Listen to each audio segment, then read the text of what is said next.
यीशु है, praise the Lord. हम सब कभी यात्रा करते हैं तब हमारे साथ में क्या क्या होना चाहिए। कई बार हम लिस्ट बनाते हैं, बैग में या जो कुछ भी है उसमें डालते हैं।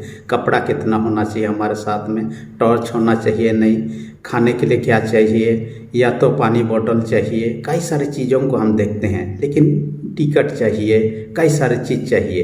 लेकिन एक चीज़ है हमारे यात्रा में, हमारे साथ में यीशु का होना। क्योंकि यदि ईश्वर हमारे साथ में ना हो, हमारा यात्रा कुछ भी हो सकता है, हम जहाँ तक पहुँचना चाहते हैं वहाँ भी ना पहुँच पाएँ। ऐसे ही घटना हम देखने पाते हैं यीशु के माता पिताओं के जीवन के साथ में, जो कि आज का वचन में हम देखने लूका का 2 अध्याय 41 से 52 पद में हम देखने पाते हैं। जब यीशु का उम्र 12 साल हुआ, उस समय माता पिता के साथ में वो यरूशलेम को जाते हैं। यरूशलेम जाने के बाद में वहाँ पर वे लोग फसह पर्व मनाते हैं, जो 1 सप्ताह का होता है। फसह पर्व के बाद में वापस आने की घड़ी आती है, और वापस आने के घड़ी में देखा जाता है कि एक दिन निकल जाते हैं, शाम हो जाता है। तब एक दूसरे से जब मिलते हैं, देखते हैं कि यीशु उनके साथ में नहीं है, तो घबरा जाते हैं। फिर उनका खोज में लग जाते हैं। फिर तीसरा दिन वे लोग मंदिर में फिर से यीशु को पाते हैं। यहाँ पर जो देखने पाते हैं यीशु उनके साथ में ना होने का क्या कारण है, यीशु कहाँ था, किसके साथ में था, तो आपके मेरे जीवन के साथ क्यों होना चाहिए। इन बातों पर आज के वचन में हम चर्चा करने वाले हैं, और हम इसका शीर्षक रखते हैं, क्या यीशु आपके साथ में है, क्या यीशु आपके साथ में है, इस प्रकार का। या आप सीधा सादा सा इस प्रकार का शीर्षक भी रख सकते हैं, 12 वर्ष का अद्भुत बालक यीशु, इस प्रकार भी रख सकते हैं, जो भी रहे। लेकिन इसके अंदर 2 पॉइंट पर हम चर्चा करेंगे। सबसे पहला पॉइंट जो जिस पर हम चर्चा करेंगे, परमेश्वर के भवन में यीशु, या परमेश्वर की संगति में यीशु। यानी कि 12 वर्ष का यीशु मंदिर तो गया था यरूशलेम। उस समय का जो मंदिर था यरूशलेम ही था। यहूदी लोगों का एक नियम था, जितना पुरुष भी है 32 साल के दूर पर, जो यरूशलेम मंदिर से 32 किलोमीटर दूरी जितना है, हर साल फसह के पर्व पर उनको जाना ही है यरूशलेम को। महिला लोग जाना चाहेंगे तो जा सकते हैं, नहीं जाना चाहेंगे तो नहीं जा सकते, लेकिन पुरुषों के लिए तो जरूरी हो जाता था। साथ ही साथ जो पुरुषों का उम्र होता था 12 साल के बाद में होता था। 12 साल होने के बाद में व्यवस्था का पुत्र कहलाता था, और मंदिर का टैक्स भी उनको देना होता था। इस प्रकार से यीशु 12 साल हो चुका था और व्यवस्था का पुत्र कहलाने योग्य हो चुका था, इसलिए माता पिता के साथ में मंदिर में जाते हैं। एक विशेष बात यहाँ देखने पाते हैं, माता पिता अपने साथ में हो सकता है कई सालों से आते जाते रहे, लेकिन यीशु को साथ में ले गए हैं। आज भी हम जब परमेश्वर के भवन में, चर्च में, गिरजा में जाते हैं, हम अकेले ना जाए, बच्चों को भी साथ लेने का प्रयत्न करें। चाहे उनको संडे स्कूल चाहे चर्च हो, उनको लेने का प्रयत्न करें। ये परमेश्वर की उपस्थिति का जगह, परमेश्वर के संगति की जगह, परमेश्वर का आशीष पाने का जगह है। और यदि हम उसे नहीं लेते हैं, परमेश्वर के उपस्थिति, परमेश्वर के आशीषों से वंचित कर रहे हैं। एक खास बात यहाँ यीशु के माता पिताओं के जीवन में देखने पाते हैं, यीशु को साथ में ले जाना।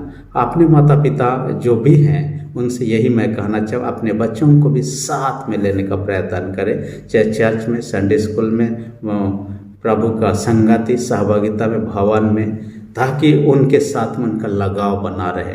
क्योंकि जो पिता का घर होता है उसी में बेटा बेटी होते हैं। आत्मिक पिता कौन होता है? हमारा परमेश्वर है। और शारीरिक रूप से जिसने हमें जन्म दिया है वो माता पिता है शारीरिक रूप से, लेकिन आत्मिक माता पिता परमेश्वर है। उनके भवन में, उनके संतान होने के नाते आपका मेरा रहना जाना बहुत जरूरी हो जाता है। यहाँ पर देखने पाते हैं कि 12 साल का यीशु उनके साथ वापस नहीं आता। इसका कारण एक था कि लोग अलग अलग दल होकर जाते थे, क्योंकि यरूशलेम से लेकर नासरत जहाँ से यीशु आया हुआ था लगभग 144-45 किलोमीटर दूर, यानी 150 किलोमीटर दूर आप कह लीजिए। उस समय बस नहीं था, गाड़ी नहीं था, ट्रेन नहीं था जिसके जरिए से तुरंत पहुँच जाए। पैदल यात्रा करना होता था। ऐसे में अकेले यात्रा करना थोड़ा कठिन होता था, खतरा भी होता था। जंगली जानवरों का खतरा होता था, चोर डकैतों का खतरा होता था, कई चीज़ों का खतरा होता था। इसलिए ग्रुप में यात्रा करते। जब ग्रुप में यात्रा करते थे, एक दिन में ना पहुँच पाए तो डेरा डेरा डालते थे। डेरा डालने के क्रम में क्या किया जाता था, पुरुषों का एक अलग सा दल होता था डेरा डालने के लिए, स्त्रियों का अलग सा दल। इसके द्वारा से क्या होता था, स्त्री लोगों को कपड़े बदलने या तो उनको इधर उधर जाने के लिए सुविधा हो जाता था। तो इस कारण से पुरुषों का दल पीछे गया, स्त्रियों का दल आगे गया। तो मरियम सोची कि यीशु जो था पुरुषों का दल में यूसुफ के साथ में होगा, इस कारण से उन्होंने नहीं ढूंढी। और लेकिन जहाँ तक पहुँचना था, जहाँ पर रुकना था, वहाँ पहुँचने के बाद में वो ढूंढने लगे। लेकिन जब यूसुफ का दल जाने लगा, यूसुफ ये सोचने लगा बालक यीशु है इसलिए माँ के साथ में होगा या तो और बच्चों के साथ में होगा, इसलिए उन्होंने भी नहीं ढूंढा। लेकिन वहाँ पहुँचने के बाद पता चला कि ना उनके साथ में ना इनके साथ में है। तब ये लोग घबरा गए। वो तो यीशु कहाँ पर था, मंदिर में ही था। उस समय का बड़ा सभा जो यहूदियों का सभा स्नेहड्रीन सभा था, और स्नेहड्रीन सभा में 70 सदस्य हुआ करते थे। और क्या करते थे, उनका मीटिंग का जगह होता था, लेकिन फंसा पड़ा भीड़ भड़ाका होता था, इसलिए मंदिर के प्रांगण में ही वे लोग मीटिंग को रखते थे। और मीटिंग में विद्वान लोग, जो यहूदी सभा का विद्वान लोग होते थे, वे लोग बातचीत करते थे आपस में। जो पब्लिक होता था लोग सुन सकते थे, कितना विद्वान की बातें, ज्ञान की बातें वे लोग करते हैं, सुन सकते थे। और किसी को यदि कुछ संदेह हो सवाल पूछ सकता था जानने के लिए। यीशु मसीह उनके बीच में, उन विद्वानों का बीच में है। वो उनसे सुन रहा है, उनसे सवाल भी कर रहा है। इनसे सवाल जवाब में ये लोग पता चल गया कि यीशु इतना अद्भुत ज्ञानी है, यानी कि इतना छोटा बालक इस प्रकार की बातें नहीं करते हैं, लेकिन यीशु उनसे बढ़कर है। जैसे यीशु मसीह मंदिर में आत्मिक बातों पर ध्यान लगाए, वैसा ही आज भी मैं छोटे बच्चों को कहना चाहता हूँ कि वे भी आत्मिक बातों पर ध्यान लगाएं, संडे स्कूल जाने, चर्च जाने, विनती प्रार्थना में लगे रहें। मैंने एक बालक के बारे में सुना जो ओडिशा राउरकेला से है, जिसका नाम ओलिव डांग है। मैंने सुना कि वह चर्च जाने, संडे स्कूल जाने, विनती प्रार्थना करने, उपदेश करने में बहुत ही उत्साही रहता है और काफ़ी लोग उससे प्रेरणा लेते हैं। उम्मीद करता हूँ कि दूसरे बच्चे लोग भी उसके समान उत्साही बने रहेंगे। मैंने बचपन में देख रहा था कि जो लोग शरीर की बातों पर मन लगाते हैं वो शारीरिक लोग होते हैं, जो आत्मिक बातों पर लगाते हैं वो आत्मिक है। रोमी 8 अध्याय उसका 5 से आगे देखिए, शारीरिक मनुष्य शारीर की बातों पर मन लगाता है, आत्मिक मनुष्य आत्मिक बातों पर। ये जो गिरजा बिनती से जुड़ा हुआ है, परमेश्वर के भवन में आना, भजन सुनना, प्रार्थना करना, यह आत्मिक बातें हैं। और हम इन सारे बातों को देखने पाते हैं। शरीर की बातें नष्ट हो जाएंगी, ख़त्म हो जाएगी, परंतु आत्मिक बातें हमेशा बनी रहेगी, क्योंकि परमेश्वर के स्वर्ग में जो जाना चाहता है उसके भवन में रहेंगे, उसी के साथ में हमेशा रहेंगे। आज यदि हम थोड़े समय के लिए परमेश्वर के संगति में नहीं रहना चाहते तो हमेशा हमेशा के लिए स्वर्ग में कैसे रह सकते हैं। मैंने कभी एक चीज़ के बारे में जिक्र किया है, मृत्यु उपरांत जीवन। इस पुस्तक में एक घटना के बारे में चर्चा करता है, जो कि जेनीवा देश के एक वैज्ञानिक जिसका नाम सटान था, वो ईश्वर पर विश्वास नहीं करता था। उसके पत्नी विश्वासी थी, उनके 2 बच्चे विश्वासी थे। कई बार उनके पत्नी और बच्चों ने अपने ये को वैज्ञानिक पाति को समझाने का कोशिश कि आप ईश्वर पर विश्वास करें। उन्होंने कहा इस जीवन के बाद कोई जीवन नहीं है ही नहीं, कोई ईश्वर है ही नहीं। जैसे भजन संहिता 14 अध्याय उसका 1 पाद में कहता है, मूर्ख ने सोचा कि कोई परमेश्वर है ही नहीं, वैसा उन्होंने सोचा। लेकिन जब एक दिन अचानक इन सबों का मृत्यु हो जाता है, वो सोचने लगता अपने परिवार के साथ में मैं भी स्वर्ग में होऊंगा। लेकिन उसके परिवार के लोग देखे गए कि स्वर्ग में पहुंच चुके हैं और नरक में पहुंच चुका है। वहाँ देख रहा है कि काश मैं अपने पत्नी बच्चों का बातों को सुन लिया होता, मैं भी उनके साथ होता, अभी तड़पता हुआ नहीं रहता। जो भी हो, परंतु उन्होंने नहीं सुना। इसलिए परमेश्वर के साथ में रहना या परमेश्वर हमारे साथ रहना हमारे लिए अच्छी बात है। बाइबल बताती है 1 यूहन्ना 5 अध्याय 12 पद में, जिसके पास परमेश्वर का पुत्र है यानी उसके पास जीवन है कहता है। यानी यीशु मसीह जिसके पास में है, आत्मा के द्वारा से आपके मेरे संगति में रहना चाहता है। हम उसके संगति में रहना चाहते हैं कि नहीं चाहते हैं। तब उस जिसके पास परमेश्वर के पुत्र है उसके पास जीवन, जिसके पास परमेश्वर का पुत्र है उसके पास जीवन नहीं है कहता है। उस अनंत जीवन से हम वंचित ना हो जाए। दूसरा पॉइंट जो यहाँ पर हम चर्चा करेंगे वो कहता है माता पिता के संगति में यीशु। पहला हमने देखा परमेश्वर के संगति में या परमेश्वर के भवन में यीशु, यहाँ माता पिता के संगति में यीशु। ना केवल माता पिता के साथ में वहाँ से चला गया, तीसरा दिन जब माता पिता उसको लेने आए, बाइबल यह साफ साफ बताती है उनके अधीन में रहा, आज्ञाकारी होकर शारीरिक रूप से आत्मिक रूप से वो बढ़ते गया। यहाँ पर यदि हम देखेंगे आखिरी पाठ साहब में, यहाँ 4 प्रकार के उनका विकास के बारे में, बुद्धि से परिपूर्ण होता गया, साथ शारीरिक डिलडोल में यानी शारीरिक रूप से हुष्ट पुष्ट और स्वस्थ बन रहा। तीसरी बात क्या करता है, परमेश्वर का अनुग्रह या आत्मिक रूप से वो बड़ा हो गया, साथ ही मनुष्यों का अनुग्रह कहता है ये सामाजिक रूप से यानी बुद्धि से या मानसिक रूप से, शारीरिक रूप से, आत्मिक रूप से और सामाजिक रूप से सर्वांगीण जो विकास एक व्यक्ति का होना चाहिए यीशु मसीह का विकास में हम देखने पाते हैं। और ये परमेश्वर का आज्ञाकारी भी रहा, माता पिता का आज्ञाकारी। सभी बच्चों से मैं कहना चाहूँगा अपने माता पिता का आज्ञाकारी बने।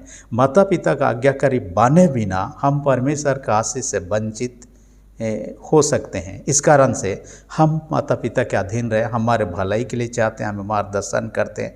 ये जो 12 साल का उम्र है बहुत ही महत्वपूर्ण उम्र है। कहा जाता है साइकोलॉजी के अनुसार में इसके बाद में बदलाहट शुरू होता है।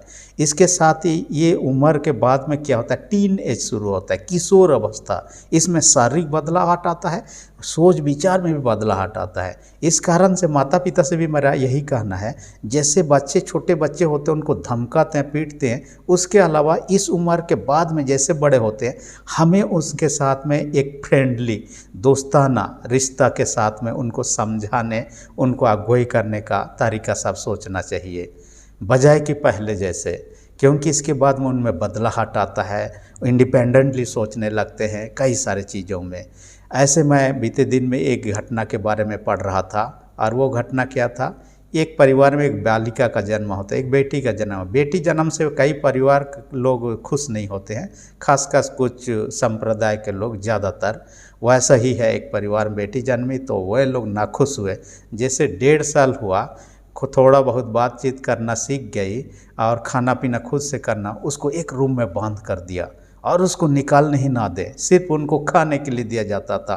अंधकार कोठरी में रहता था, दिन रात अपने परिवार से अलग, परिवार के लोग मज़े में रहते। ऐसे ही सालों साल बीतते गया। कई बार ऐसा समय आया उनको दुख तकलीफ होता है, रोने लगती है, उनको चुप कराया जाता है, लेकिन पड़ोसी लोगों को कई बार उनका रोने सुनाई दिया। इस कारण से पुलिस में उन्होंने कंप्लेन कर दिया, और पुलिस आने के बाद जांच किया तो पता चला कि अंदर में एक लड़की है। जब 1.5 साल की थी तब से बंद है, अब 14 साल हो चुका है, लेकिन बंद रहने के कारण से उनका सोच विचार जो है 1.5 साल की एक बच्ची के समान है, क्योंकि उसको अंदर में कैद करके रखा गया, किसी से मिलने दे ना ही सूरज के रोशनी में आने दिया गया। इस प्रकार का परिस्थिति कभी भी माता पिता अपने बच्चों के साथ ना करें, और बच्चे भी माता पिता का आज्ञाकारी बने, और माता पिता भी बच्चों का सही परवरिश करें। जैसे कि यहाँ पर यूसुफ मरियम को देखने पाते हैं, यीशु का सही मार्गदर्शन किया। इस तरह से हम परमेश्वर के संगति में भी उनके आज्ञाकारी बनते हुए, लोगों की या माता पिता के संगति में उसके आज्ञाकारी बनते जीवन व्यतीत करें, तब परमेश्वर का आशीष भी और माता पिता और लोगों का आशीष भी हमारे जीवन के साथ बना रहेगा।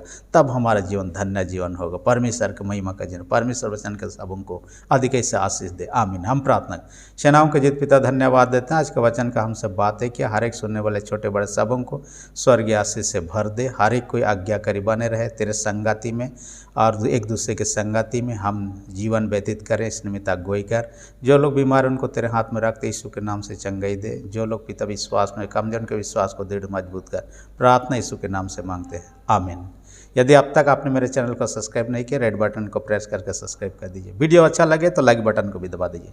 धन्यवाद।